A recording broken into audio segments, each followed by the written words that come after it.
الحمدللہ رب العالمین والصلاة والسلام علی سید الانبیاء والمرسلین اما بعد فاعوذ باللہ من الشیطان الرجیم بسم اللہ الرحمن الرحیم۔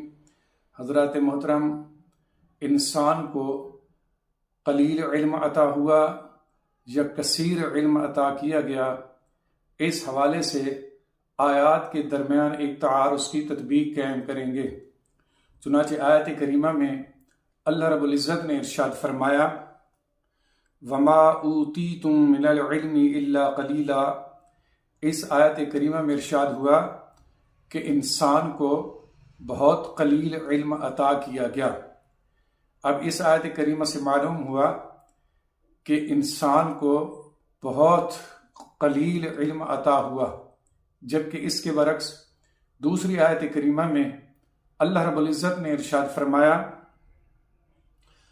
وَمَن يُؤْتِ الْحِكْمَةَ فَقَدْ أُوتِيَ خَيْرًا كَثِيرًا۔ اس آیت کریمہ میں اللہ رب العزت نے فرمایا کہ انسان کو علم کثیر عطا کیا گیا۔ اب اس آیت میں واضح طور پر بیان ہوا کہ جس کو حکمت عطا کی گئی اس کو خیر کثیر یعنی کثیر علم عطا کیا گیا، جبکہ اس کے برعکس پہلی آیت میں انسان کے علم کی قلت کو بیان کیا گیا۔ دونوں آیات کے درمیان بظاہر تعارض معلوم ہوتا ہے۔ اب اس تعارض کے درمیان تطبیق کس طرح قائم ہوگی کہ یاد رکھیں اللہ رب العزت نے مخلوقات میں سے انسان کو سب سے زیادہ علم عطا فرمایا، یعنی انسان کو دیگر مخلوقات کے اعتبار سے کثیر علم عطا کیا گیا، جیسا کہ دوسری آیت کریمہ میں بیان ہوا، جبکہ اس کے برعکس اللہ رب العزت کے مقابلے میں انسان کو بہت ہی قلیل یعنی کم علم عطا کیا گیا، جیسا کہ پہلی آیت کریمہ میں بیان ہوا۔